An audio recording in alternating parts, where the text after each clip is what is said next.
The fluorescent light of the all-night diner buzzed like a trapped fly.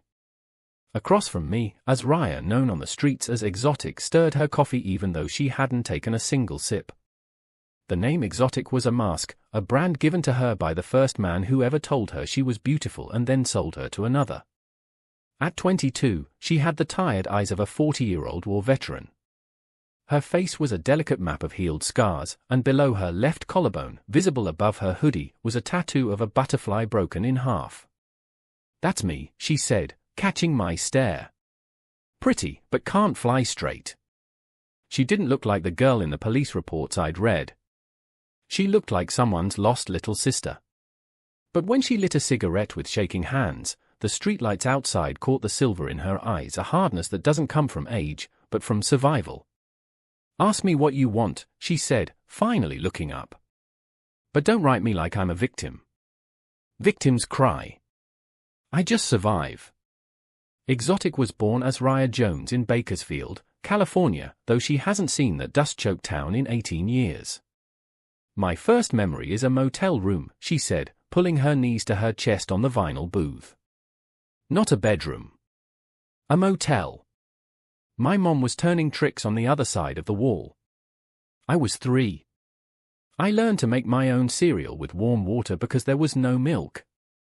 When she was 5, Child Protective Services finally came. Not because of the neglect, but because her mother lit a cigarette while hooked up to an oxygen tank for her emphysema and blew out the room's only window. Asriah remembers flying glass and the feeling of a social worker's polyester coat wrapped around her shoulders. After that, it was foster homes, she said. 7 of them by the time I was 11. One family was okay. They had a piano.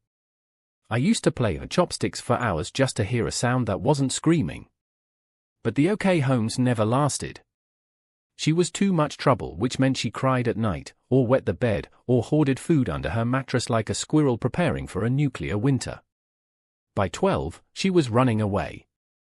By 13, she stood on the blade of Figueroa Street in Los Angeles for the first time. "I didn't choose it," she said quietly. "It chose me. A girl named Star took me in. Gave me a hot meal, a clean shirt. Then she introduced me to her daddy. 3 days later, Star was gone, and I was making $40 a car." The clues that Asriah was drowning were there long before the pimps found her. In her 3rd foster home, she set a small fire in the trash can, not to hurt anyone, but to see if anyone would come running. No one did. She let it burn out on its own. "That's when I knew I was invisible," she said. At school, teachers praised her for being quiet, not realizing her silence was a trauma response. She could read at a college level but stopped turning in homework in the 7th grade. "What was the point?" she shrugged. "I was going to age out of the system anyway. I figured I'd be dead by 18. But death didn't come. Something worse did, a reputation. By 14, she was known as Exotic on the track because of her mixed-race features, black and Filipino, with long hair she'd straighten with a clothes iron. Her first real pimp, a man who called himself King, gave her the name. He said, "You're not Asriah anymore." Asriah was a foster kid nobody wanted. Exotic is a fantasy. Men pay for fantasies. He burned her calf with a wire hanger the first time she forgot to call him daddy. She never forgot again. The nights are where the tension lives. Asriah described a typical shift starting at 10 p.m. and ending when the sun bleached the smog over LA. "You stand in heels that are cutting off the circulation to your toes," she said. "You watch the headlights. You learn to read a car before it stops. A sedan with tinted windows? Probably a cop or a killer. A beat-up minivan with a baby seat?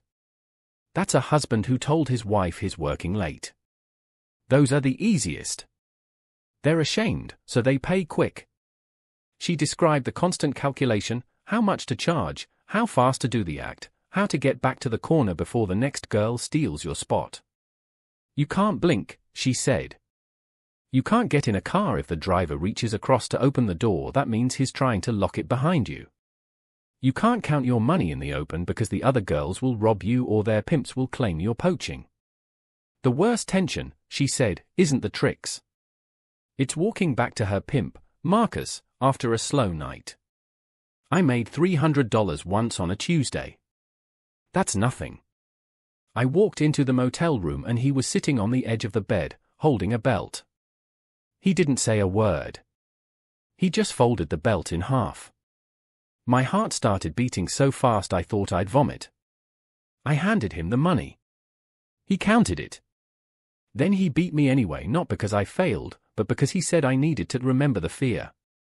As if I could ever forget. I asked her if she's ever been in love. The question hung in the air like a bad smell. She looked out the window at a man pumping gas, just living a normal life. When she turned back, her eyes were wet but she wasn't crying. She hasn't cried in 7 years, she told me. I loved a boy named Terrence, she whispered. He wasn't a pimp. He was a security guard at a mall. He bought me tacos and never asked where my money came from. He used to hold my hands, my actual hands, and say, "You got piano fingers. You should play." For 3 months, I almost believed I was normal. She got pregnant. Terrence was thrilled. Asriah was terrified. I knew Marcus would never let me keep a baby. A baby means time off the blade. Time off the blade means no money. She tried to hide the pregnancy, wearing baggy hoodies even in August heat. But Marcus found out when she fainted from malnutrition at 14 weeks. He took me to a clinic himself, she said, her voice flat. Paid for the abortion with my own money. Then he made me walk the track that same night. I was still bleeding. I still had the cramping. I got in a man's bick and pretended to smile while my insides felt like they were being twisted with a wrench. That was the emotional break. The moment the girl named Asriah stopped existing entirely. After that, she said, I was just a robot. A body. I stopped feeling disgust. I stopped feeling pain. I stopped feeling anything except the mechanical need to make quota. Marcus loved that version of me. He called me his perfect soldier. But I knew I was dead. I just hadn't stopped breathing yet. The truth came not from a therapist or a social worker, but from a stranger. One night, a John picked her up, an older white man with a soft voice and glasses. He didn't want sex. He asked her to sit in his car and talk. I thought it was a cop, she said. But he just turned off the engine and said, I'm a grief counselor. My daughter died of an overdose on this street 2 years ago. I drive here sometimes to remember her. Can I buy you a coffee? She said yes. For the first time in years, someone looked at her like she was human. He didn't try to save her.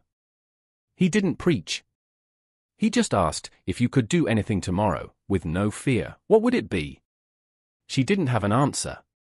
He waited. Finally, she whispered, I'd go back to school. I'd learn to play piano for real. He nodded, gave her $50 for listening, and left. She never saw him again. But the question haunted her. She started stealing books from the dollar store, poetry, history, a tattered copy of The Color Purple. She read by the light of her phone under the motel bed covers while Marcus slept. The truth is, she said, I'm not stupid. I never was. I was just unlucky. And somewhere inside me, a tiny voice started whispering, you don't have to die on this street. That voice was louder than Marcus's belt. 6 months ago, she left. Not dramatically, no running through traffic or calling the police. She waited until Marcus went to a card game, packed a backpack with 2 shirts and her stolen books, and walked to a bus station. She's been in a shelter for survivors of trafficking ever since. It's not glamorous, she said. I share a room with 5 other girls. We have a curfew. But I have a locker with a lock that only I have the key to. That's more freedom than I've ever had. I asked her what she wants people to know. She thought for a long time. The diner was closing. The waitress was wiping down counters and giving us dirty looks. Asriah pulled her hoodie up, and for a moment, she looked like the 13-year-old girl who first got into that car scared, small, but still fighting. Don't call me a prostitute, she said finally.